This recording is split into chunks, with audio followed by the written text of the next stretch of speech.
हरिशंकर परसाई हिंदी के प्रसिद्ध लेखक और व्यंगकार थे। उनका जन्म जमानी होशंगाबाद मध्य प्रदेश में एक कायस्थ परिवार में हुआ था। परसाई मुख्यतः व्यंग लेखक हैं, पर उनका व्यंग केवल मनोरंजन के लिए नहीं है।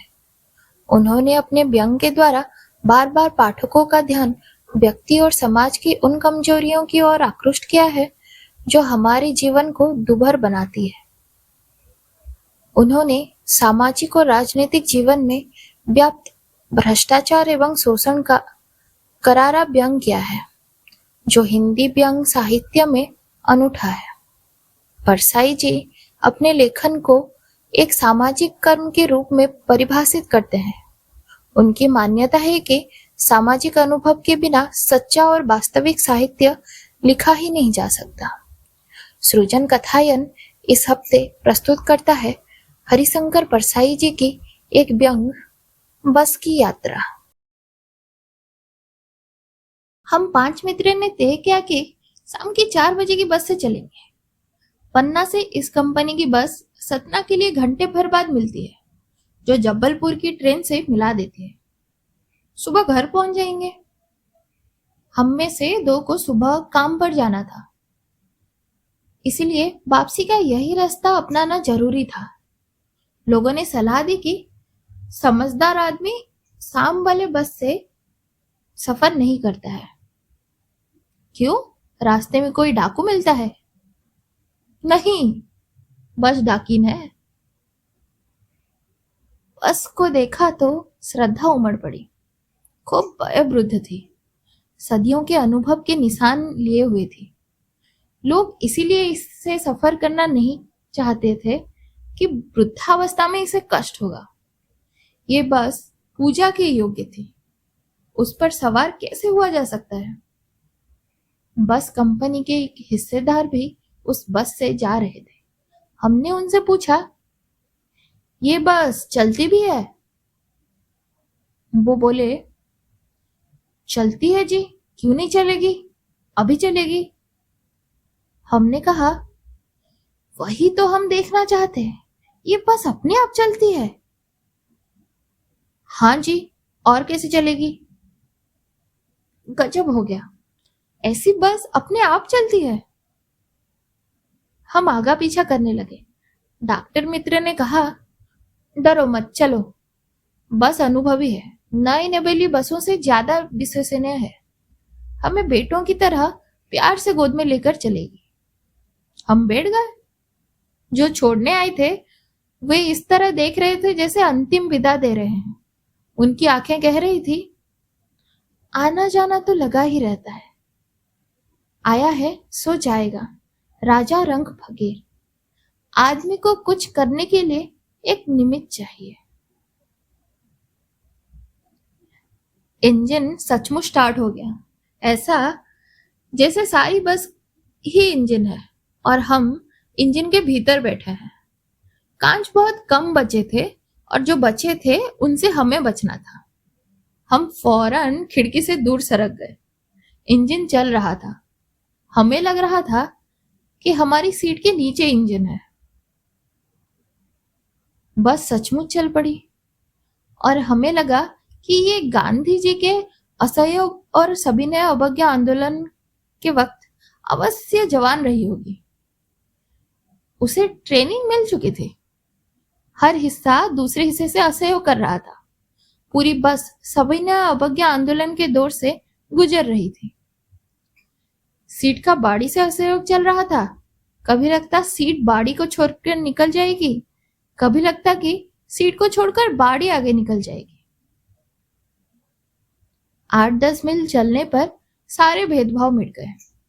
ये समझ में नहीं आ रहा था कि सीट पर हम बैठे हैं या हम पर सीट बैठी है। एकाएक फिर बस रुक गई। मालूम हुआ कि पेट्रोल की टंकी में ही छेद है। ड्राइवर ने बाल्टी में पेट्रोल निकालकर उसे बगल में रखा और नली डालकर इंजन में भेजने लगा। अब मैं उम्मीद कर रहा था कि थोड़ी देर बाद बस कंपनी के हिस्सेदार इंजन को निकालकर गोद में रख लेंगे और उसे नली से पेट्रोल पिलाएंगे। जैसे माँ बच्चे के मुंह में दूध की शीशी लगाती है। बस की रफ्तार अब 15-20 मील हो गई थी। मुझे उसके किसी भी हिस्से पर भरोसा नहीं था। ब्रेक फेल हो सकता था, स्टीयरिंग निकल के आ सकता था। प्रकृति के दृश्य बहुत लुभावने थे। दोनों तरफ हरे भरे पेड़ थे जिन पर पक्षी बैठे थे। मैं हर पेड़ को अपना दुश्मन मान रहा था। जो भी पेड़ आता डर लगता कि इससे बस टकराएगी। वो निकल जाती तो लगता दूसरे पेड़ के इंतजार करना। झील दिखती तो सोचता कि इसमें बस गोता लगा जाएगी। एकाएक फिर बस रुक ही गई। ड्राइवर ने तरह तरह की तरकीबें की, पर वो चली नहीं। सविनय अवज्ञा आंदोलन शुरू हो गया था। कंपनी के हिस्सेदार कह रहे थे, बस तो फर्स्ट क्लास है जी, ये तो इत्तेफाक की बात है। क्षीण चांदनी में वृक्षों के छाया के नीचे वो बस बड़ी दयनीय लग रही थी। लगता जैसे कोई वृद्धा थक कर बैठ गई है। हमें ग्लानि हो रही थी कि बेचारी पर लदकर हम चले आ रहे हैं। अगर इसका प्राणांत हो गया तो बस बियाबान में हमें इसकी अंत्येष्टि करनी पड़ेगी। हिस्सेदार साहब ने इंजन खोला और कुछ सुधारा। बस आगे चली। उसकी चाल और कम हो गई थी। धीरे धीरे वृद्धा की आंखों की ज्योति जाने लगी। चांदनी में रास्ता टटोल कर रेंग रही थी। आगे या पीछे से कोई गाड़ी आती तो वो एकदम किनारे खड़ी हो जाती और कहती, निकल जाओ बेटी, अपनी तो वो उम्र ही नहीं रही। एक पुलिया के ऊपर पहुंचे ही थे कि एक टायर फिस करके बैठ गया। वो बहुत जोर से हिलकर थम गई। अगर स्पीड में होती तो उछलकर नाले में गिर जाती। मैंने उस कंपनी के हिस्सेदार की तरफ पहली बार श्रद्धा भाव से देखा। वो टायरों की हालत जानते हैं, फिर भी इसी बस में सफर कर रहे हैं। उत्सर्ग के इस भावना दुर्लभ है। सोचा, इस आदमी के साहस और बलिदान भावना का सही उपयोग नहीं हो रहा है। इसे तो किसी क्रांतिकारी आंदोलन का नेता होना चाहिए। अगर बस नाले में गिर पड़ती और हम सब मर जाते तो देवता बाहें पसरा कर इंतजार करते, कहते, वो महान आदमी आ रहा है जिसने एक टायर के लिए प्राण दे दिए। मर गया पर टायर नहीं बदला। दूसरा घिसा टायर लगाकर बस फिर चली। अब हमने वक्त पर पन्ना पहुंचने की उम्मीद छोड़ दी थी। पन्ना कभी भी पहुंचने की उम्मीद छोड़ ही दी थी। पन्ना क्या, कहीं भी कभी भी पहुंचने की उम्मीद छोड़ ही दी थी।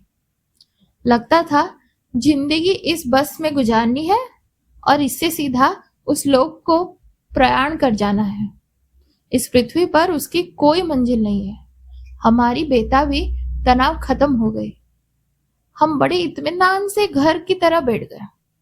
चिंता जाती रही, हंसी मजाक चालू हो गया। आप सुन रहे थे हरिशंकर परसाई जी की बस की यात्रा।